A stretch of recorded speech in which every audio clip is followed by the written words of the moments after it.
If you're seeking a professional Christian counselor, I want to let you know about a great option. It's called Faithful Counseling. It is not a crisis line. It's not self-help.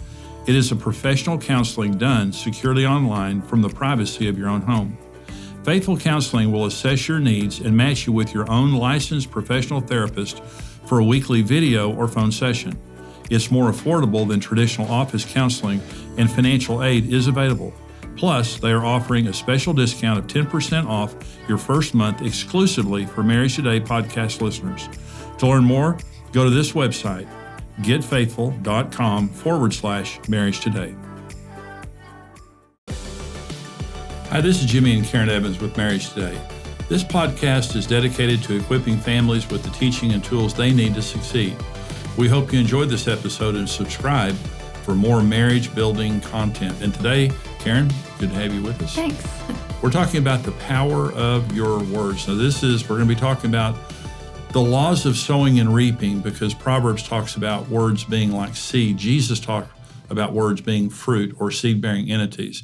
And so the laws of sowing and reaping tell us some very, very important truths. Now, what I say about words is that if you don't get anything else right, get this right. Mm-hmm. Because if you have every good marriage is filled with good words. Right. Every bad marriage is either filled with bad words or no words.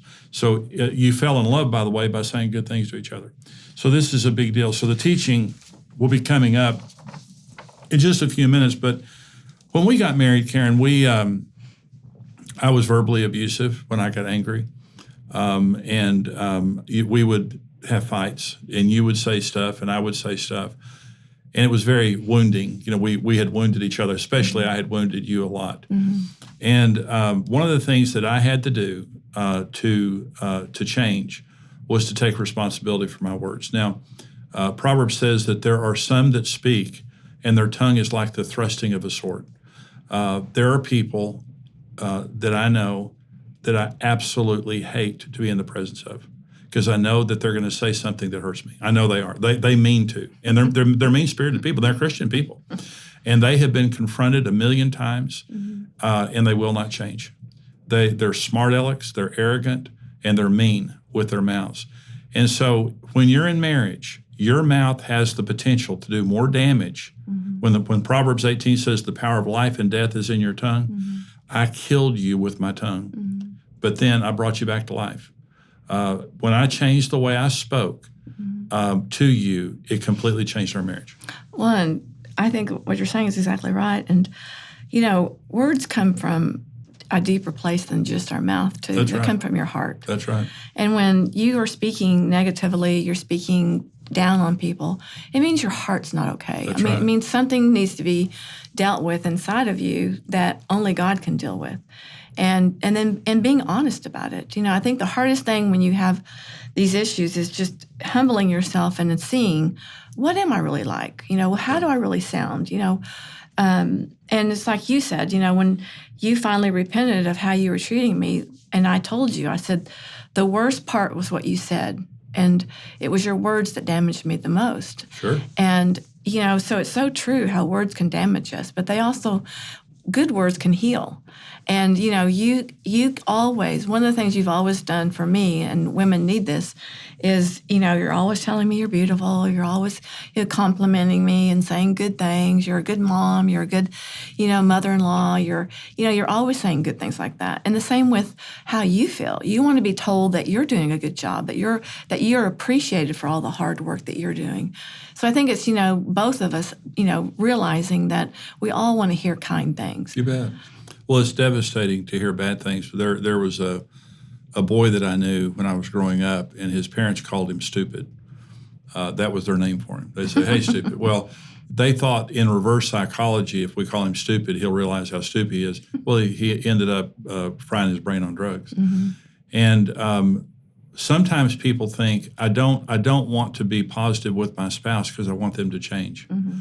You know, and so I'm going to ride them and be sarcastic and mean-spirited. It won't change anything. Mm-mm. It drives them further into the hole. It makes your marriage even worse. Mm-hmm. If you're going to change your marriage, you have to begin with your mouth. First of all, by praying, but you said it exactly right, Karen. Jesus said, from the abundance of the heart, the mouth speaks. And sometimes somebody will say something, they'll say, well, that wasn't my heart. Well, yes, it was. You may wish it wasn't your heart. But see, mean words mean you have a mean heart, that you're unforgiving and you're spiteful. And see, sometimes it's like this one woman that you know, both know that's the worst human on earth with her mouth. She was mad at her father. Well, it doesn't matter. She took it out on everybody else around. It was like she was sulking and full of self-pity, and she would say these horrible things. Say, well, you know, I've just been hurt, you know. And the crazy thing about her was she would say the most unbelievable things to everybody around her. And if you told her that you didn't like her shoes, she'd have to go to therapy for 6 months. You know, it was just crazy. So don't ever think that bad words, this is the laws of sowing and reaping I'm just about to talk about. Don't ever think that a bad crop of seed is going to bring a good harvest. A bad crop of seed is going to bring a bad harvest. This is one of the laws of sowing and reaping. So we hope that this has been helpful to you. We're going to go right now to the teaching. Please subscribe if you haven't already and leave a review. We love hearing from you. This is the teaching now on the power of words.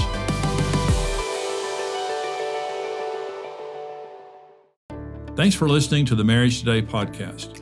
This podcast is a part of a larger collection called XO Podcast Network.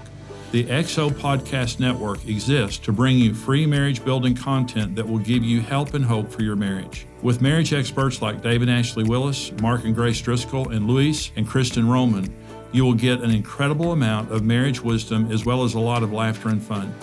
To find all of our other podcasts, go to xomarriage.com/podcast or search for the XO Podcast Network in your favorite podcast app. Let me talk about the 3 laws of sowing and reaping. Okay, if your life is going to be satisfied by the seed of your mouth, we need to understand there are laws of sowing and reaping that once we understand these, you know, we're going to live a great life. The Bible says, he who loves his tongue will eat the fruit of it, and love means appreciates it. When you appreciate the power of words, I make my living speaking words. My word, I know it's God, it's not my power, but I speak for a living, and my words heal people. But there was a day that my words wounded people.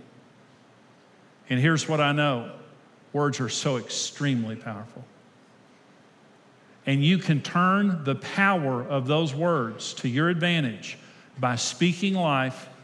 And it says, if you love your tongue, you'll eat its fruit. If you appreciate the power of this thing, you can eat its fruit. Here are the 3 laws of sowing and reaping. Number 1, you reap what you sow.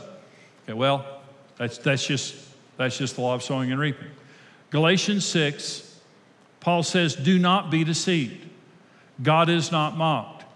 Whatever a man sows, that will he also reap. For he who sows to his flesh will of the flesh reap corruption. He who sows to the Spirit will of the Spirit reap everlasting life. Now, do not be deceived. God is not mocked. Whatever a person sows, that will they reap. Well, why would he say that? Because there are people that believe they can get a good response through bad words. I did. There are times that we believe, I need to wake my spouse up. I need to cuss them out. They need a good cussing out. You know? I need to threaten divorce. I need to threaten adultery. I need to tell them they're ugly. I just need to rip into them. And you know what it'll do? It'll wake them up. No, it won't. It'll devastate them. You cannot get a good result. You're deceived. Paul said, don't be deceived. God is not mocked. And the word mock there is the word nose. It's mukter. It's mukterizo. It literally means you're not going to throw your nose up at God and defy his laws. Whatever you sow is going to come back to you.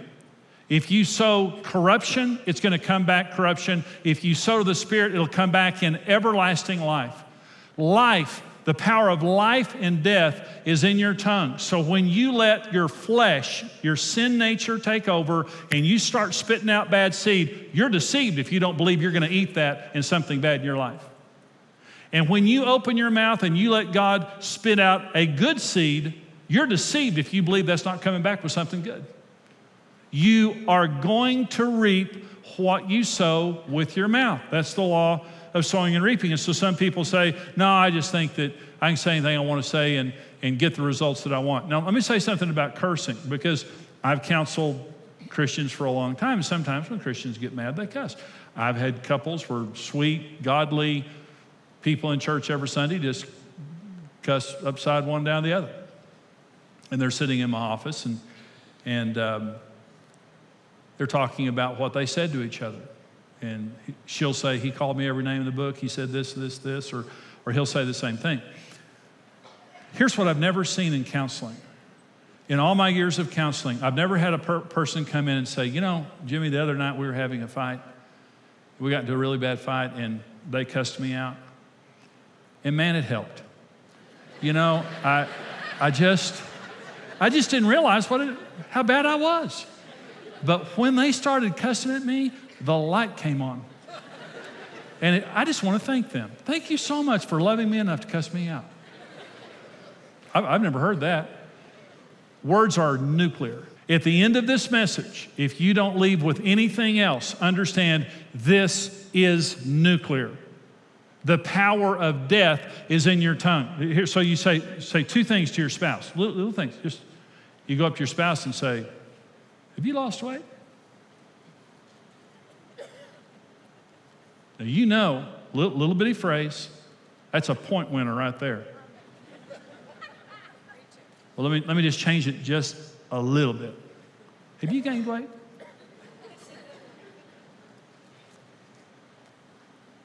And a few words in a moment of time either brought encouragement or discouragement, either brought you closer or separated you. The power of words. The incredible nuclear power of words. You will never get a good response with a bad word. And if you believe that, you're deceived. That's what the Bible says. Another deception is I would say something positive, but I wouldn't make a difference. I said to a guy one time, he had devastated his wife. It took me weeks, months, really, to prove to Karen I was changed. I mean, she said, I don't trust you. I said, I don't blame you. And our marriage wasn't healed overnight. We were numb, okay? But day after day, I woke up and I started changing the way I talked to her, and we fell back in love, and my wife got healed. But it took a consistent demonstration from me that I was different. I was talking to a man one time in counseling, and he devastated his wife. He had just said things to her that were horrible, and she told me, she said, I don't know if I can ever get over what he said to me, and you can, once they take responsibility for it. And I said to him, listen, you got to stop the stuff you're doing with your mouth. You're very cruel with your mouth. You got to stop that, and you have to start, using it to love her. He said, I did it all weekend. It didn't make any difference. I thought, well, what a phenomenal man of God you are. Be a jerk for 30 years and be a good guy for 2 days and are surprised that the world didn't change.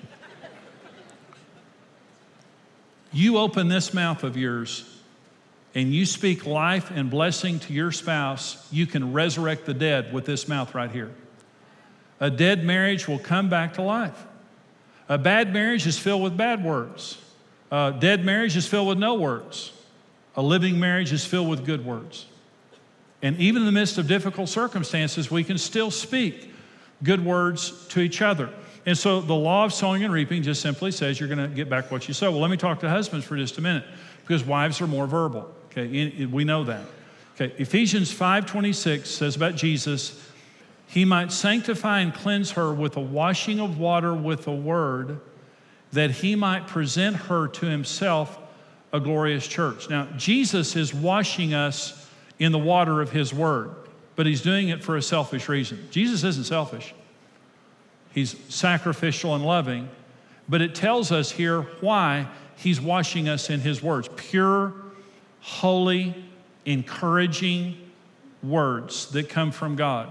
It says, so he'll have a good bride. Jesus washes us. All of us men are supposed to be Christ-like husbands.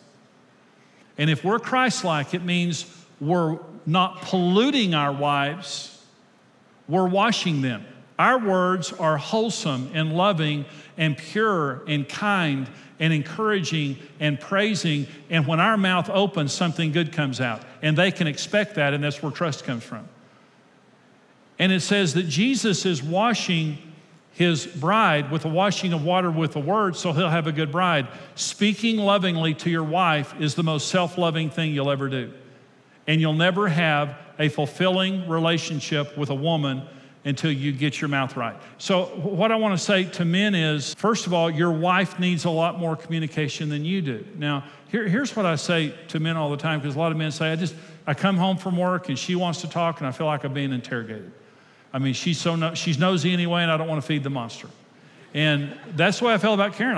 When I came home from work, I mean, I was talked out. I was a salesman. I talked all day long. And I would come home and see, women don't want headlines. When they say what happened, they want you to cough it up. And they don't want to just know what you did. They want to know how you felt about it. Especially if there was like a tear that came, or insecurity or something. They want to know, because women don't talk to get answers. Women talk to connect. And communication is as important to a woman as sex is to a man. But we don't need as much communication. It doesn't mean we don't need communication. Men need communication. But women need communication much more than us. So listen to me. As a Christ-like husband, communicating to my wife, first of all, means it's pure. The effect of my language on my wife is going to have a good result, and I'm not going to use my mouth to beat her down, to bully her, to punish her, or anything like that. I'm going to wash her in the washing of water with my words. And I'm going to speak life to her for as long as she needs it, which means I come home, we put the kids to bed, we eat dinner, whatever, but there's going to be a time every single day where we sit down face to face without distractions, and I talk to her for as long as she wants to talk, and I open my heart to her. And I promise you, it'll pay off big time. You will have a wife that you can present to yourself that is the wife that you want. See, a lot of guys just think that your wife ought to just get it and understand how wonderful you are and just be this wonderful wife. But according to the model of Jesus, you don't just get a wife, you nurture a wife. You nourish and cherish her. You wash her in the washing of water with the word. But you need to understand words are critically important to your wife. And I'm not saying it's not important to a husband. It's important to a husband also. But this is being addressed to men, this text is. The second law of sowing and reaping is you reap much more than what you've sown. You don't reap what you sow. You reap much more than what you sow. If you put a corn seed in the ground, you don't get one seed out. You get hundreds of seeds back out. I can feed the world with one corn seed. If I just plant that seed and then plant what comes up and plant what comes up and plant what comes up, it doesn't take long before I've got enough to feed the whole world. It's disproportionate. Here's the issue. Your mouth has a disproportionate issue on your life. What you do with your mouth is not the same as what you do with any other area of your life. It's disproportionate. This is James chapter 3, and James says, we all stumble in many things. If anyone does not stumble in word, he is a perfect man, able also to bridle the whole body. Indeed, we put bits in horses' mouths that they may obey us, and we turn their whole body. Look also at ships. Although they are so large and driven by fierce winds, they are turned by a very small rudder wherever the pilot desires. Even so, the tongue is a little member and boasts great things. See how great a forest a little fire kindles, and the tongue is a fire, a world of iniquity. The tongue is so set among our members that it defiles the whole body and sets on fire the course of nature and is set on fire by hell itself. And according to James here, the tongue is a bit, a rudder, and a spark. Think about this. A horse is controlled by a little bit. A big ship is controlled by a tiny rudder, and a forest fire starts with a tiny spark, and all three of those mean our mouths. This tiny little thing laying between your teeth can destroy your life and somebody else's life. And it doesn't take very many words to do it. But this tiny little thing laying between your teeth has the power to build a remarkable marriage and a remarkable family and a remarkable life, and to create a friendship with God and to invoke the blessings of heaven and to see miracles happen. Well, here's the third law of sowing and reaping. There's a delay between sowing and reaping that differs between seeds. You don't go out and drop a seed in the ground and it sprouts up right away. You drop a seed in the ground, it depends on the germination period based on that seed. There's going to be a delay. And let me give you, so in other words, it takes faith and it takes perseverance. Because sometimes when I say something to Karen or she says something to me, it has an immediate impact, especially if it's negative. But sometimes it takes a while. Sometimes it's not going to happen overnight. And listen again to what Paul says here. Do not be deceived. God is not mocked, for whatever a man sows, that will he also reap. He who sows to his flesh will of the flesh reap corruption, but he who sows to the Spirit will of the Spirit reap everlasting life. Let us not grow weary while doing good, for in due season we will reap if we don't lose heart. Therefore, let us do good to all, especially those who are of the household of faith. He says, in due season. Every seed has a due season. Let me give you an example of this. First of all is training up your children. The Bible says, Proverbs 22:6, train up a child in the way that he should go, and when he matures, he'll come back to it. When he gets old, he won't depart. And gets old doesn't mean 80 years old. Gets old means when they mature, they'll come back to it. What does that mean? When your child is growing up, you can't always produce immediate results. In fact, you can damage a child trying to produce immediate results. Sometimes you have to produce immediate results if they're running out in the street or things like that. Our son Brent, our daughter Julie, when we were raising them, we trained them up in the ways of the Lord. And we talked to them constantly about doing the right thing. Everything was a teachable moment. Every time something came up in our family, we just used it as a teachable moment, and we taught them, and we taught them, and we taught them, and we taught them, and we taught them. But what we noticed was they fought against it at times. They went through difficult seasons at times. And we had good kids, but we noticed they went through seasons, but both of our children serve the Lord today. Both of our children are godly children, and here's the reason. When you grow weary, you lash out at them. You tell your children something to do, they do the opposite. You're sowing seed into their heart. And what the Bible says, train your child up in the way they should go, understanding the seed you're sowing will bear fruit, but it might not be immediate. It might be when they're 18 or 25 years old. And they're 13 years old, and you're telling them to be respectful to authority, and you're telling them to restrain their sexuality, and you're telling them to have good attitudes and stuff like this. But you notice not all of it. There's some seed bouncing off, and you know it. And what the Bible says is, do not grow weary. That seed that you're sowing into your child has a due season, and they'll come back to it at the right time. Don't turn on your child. See, here's what the devil does. The devil takes a picture of your child at their worst moment and convinces you you're a lousy parent. Because all of our children go through bad times. And all of us feel responsible when they go through bad times. Let me just say something. I'm not responsible for all my children's responses. I'm responsible for being a good parent. And what that means is I'm going to say the right thing in the right way, and I'm trusting God for a good harvest. So I'm praying, and I'm praying for something that's going on in my marriage or in my family or my life and whatever. Do you have the faith to wait for God to answer that prayer? Listen to me. You can say anything you want to your spouse. You're their equal. But who's the enforcer? And here's the other thing. Is your God big enough to change your spouse? Because if you believe that your God is big enough to change your spouse, you're going to pray and you're going to wait for God to change your spouse. Doesn't mean you can't say the truth. Doesn't mean that you can't do what you need to do. But what it means is if you believe that God is a big God, and that he can change your spouse, you're going to say what you need to say and then go in your prayer closet and you're going to pray about it. If you don't believe that God is big enough to change your spouse, you're going to try. And you're going to open your mouth and you're going to say things that are harsh, that are critical, because now you're the enforcer. I can say anything I want to Karen in the right way. And I can say, Karen, this and this and this. But the issue is, I have to have faith that when I speak the truth in love to my wife, that I have invested good seed, but it might not bear fruit today. It might take a few days, it might take a few weeks, it might take a few months, but the point is, I'm not going to grow weary. I know that good seed produce a good harvest, and I know that God's always with me when I'm planting good seed.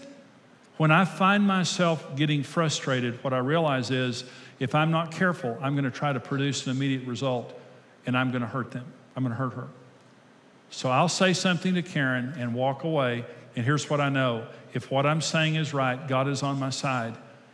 If what I'm saying is wrong, I don't want God to be on my side. I want him to change me. Because there's always the possibility I could be wrong. And if I'm humble enough to believe that, and humble enough to be careful in the way that I'm presenting what I'm presenting, the truth has its own power. Jesus was tempted in the wilderness for 40 days. He did not eat food. He only had water for 40 days. At the end of the 40 days, the devil attacked him. Not a demon, the devil himself. The devil attacked him and they had a war, not with guns, not with knives, not with bombs, but with words. And Jesus defeated the devil himself with 3 scriptures. It is written, it is written, it is written. After 40 days without food, emaciated, barely had any energy in his body, he defeated the devil himself. And here's the moral of the story. The truth doesn't need our help. It is a nuclear power that can vanquish any force on earth by its own power. Hey, this is Brent Evans with XO Marriage, and I want to thank you for listening to the Marriage Today podcast. We believe your marriage has a 100% chance of success if you do it God's way. If you enjoyed today's teaching and want to keep learning, hey, subscribe to the Marriage Today podcast and take some time to leave us a review. Your reviews help us spread the word and can encourage someone else in need. For more great marriage content, check out xomarriage.com, where you can see all of our marriage building resources, articles, and live events.